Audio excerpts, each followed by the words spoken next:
السلام علیکم ورحمۃ اللہ وبرکاتہ۔ ناظرین، آج ہم میت کے غسل کے آداب بیان کرنے جا رہے ہیں۔ آپ جانتے ہیں کہ ہمارے معاشرے میں جب کبھی کوئی انتقال کر جاتا ہے تو اس کے غسل اور کفن کو بہت بڑا مشکل مسئلہ سمجھتے ہیں، اور یہ سمجھتے ہیں کہ ان کے بس کی بات نہیں ہے، اس لیے غسال کی تلاش میں رہتے ہیں اور منہ مانگی رقم دے کر بھی سنت کے مطابق نہیں کر پاتے ہیں۔ اسی پس منظر میں ہم آپ کو میت کے غسل اور اس کے کفن کے آداب انشاءاللہ بتانے جا رہے ہیں۔ جب کوئی انتقال کر جاتا ہے تو اس کی آنکھیں اور منہ کھلے رہتے ہیں تو انہیں بند کر دینا چاہیے۔ اس کے بعد پیر سیدھے کریں، ہاتھ سیدھے کریں اور ایک مناسب چادر اڑا دیں اور جلد سے جلد تدفین کی فکر کریں۔ میت کو غسل دینا، اس کو کفن پہنانا، اس پر نماز جنازہ پڑھنا اور اس کو دفن کرنا فرض کفایہ ہے۔ فرض کفایہ کا مطلب یہ ہے کہ اگر یہ کام کچھ لوگ بھی کر لیں تو باقی لوگوں سے فرض ساقط ہو جاتا ہے۔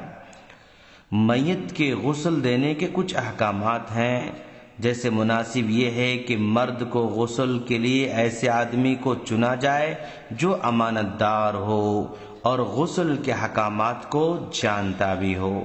اسی طرح اگر میت نے کسی کو وصیت کی تھی تو اس کو غسل میں پہل کرنی چاہیے اور پھر قریب ترین رشتہ داروں کو غسل دینا چاہیے، اور جو غسل کے احکامات کو جانتے ہوں یا پھر اس کو آگے آنا چاہیے جو غسل کے احکامات کو جانتا ہے۔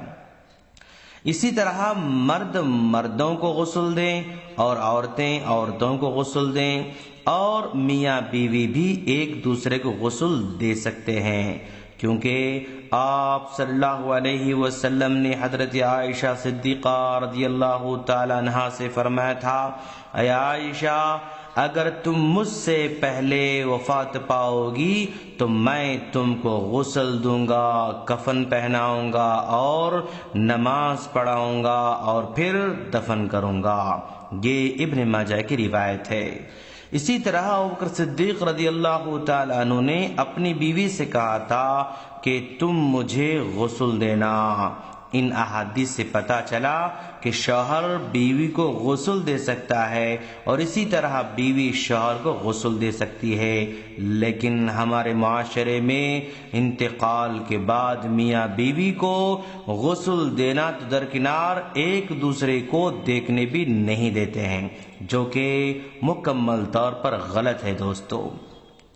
اسی طرح 7 سال سے کم عمر کے بچے بچیوں کو کوئی بھی غسل دے سکتے ہیں۔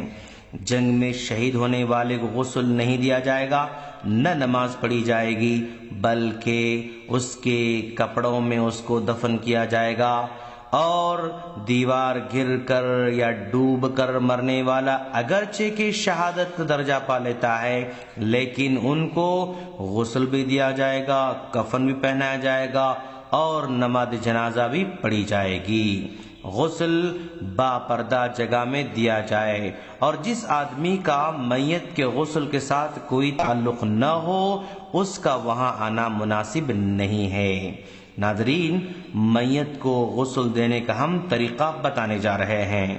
سب سے پہلی بات، میت کو غسل والی چارپائی پر رکھا جائے اور باقی کپڑے اتار دیے جائیں، اس کے سطر کو کپڑے سے ڈھانپ دیں۔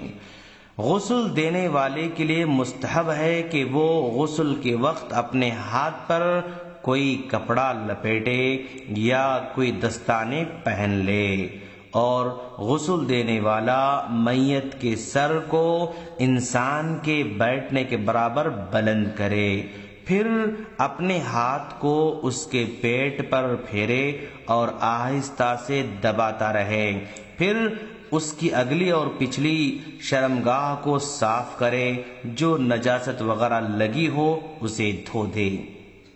اب اس کے بعد غسل دینے والا بسم اللہ کہے، غسل دینے والا میت کو نماز کے وضو کی طرح وضو کرائے مگر کلی نہ کرائے اور نہ ہی ناک میں پانی ڈالے، بلکہ ناک اور منہ پر مسح کافی ہو جاتا ہے۔ میت کے سر اور اس کی داڑھی بیری کے پانی کے ساتھ یا صابن وغیرہ کے ساتھ دھو لے۔ پہلے دائیں طرف کو غسل دے اور پھر بائیں جانب اور اس کے بعد پورے جسم کو دھو لے۔ جب آخری مرتبہ دھوئے تو اس میں کافور کو ملا لے اور اس کے بعد میت کو خشک کرے۔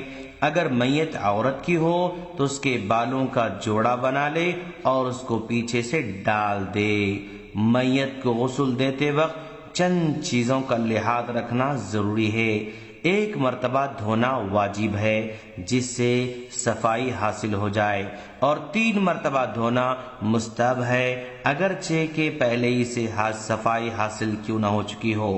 بسا اوقات ڈیڈ باڈی اس قدر بوسیدہ نازک حالت میں ہوتی ہے کہ اس کو غسل دینا ممکن نہیں ہوتا ہے، تو ایسے موقع پر اس کو مٹی کے ساتھ تیمم کرا لے، یعنی ہاتھ زمین پر مار کر میت کے چہرے اور ہاتھ پر پھیر دے، اس کا غسل ہو جائے گا۔ غسل دینے والے کے لیے مستحب ہے کہ میت کے غسل کے بعد وہ خود بھی غسل کر لے، یعنی نہا لے۔ ہم اللہ سے دعا کرتے ہیں کہ باری تعالیٰ تو ہم تمام کو دین کو سمجھ کر اس پر عمل کی توفیق عطا فرما۔ آمین۔ السلام علیکم ورحمۃ اللہ وبرکاتہ۔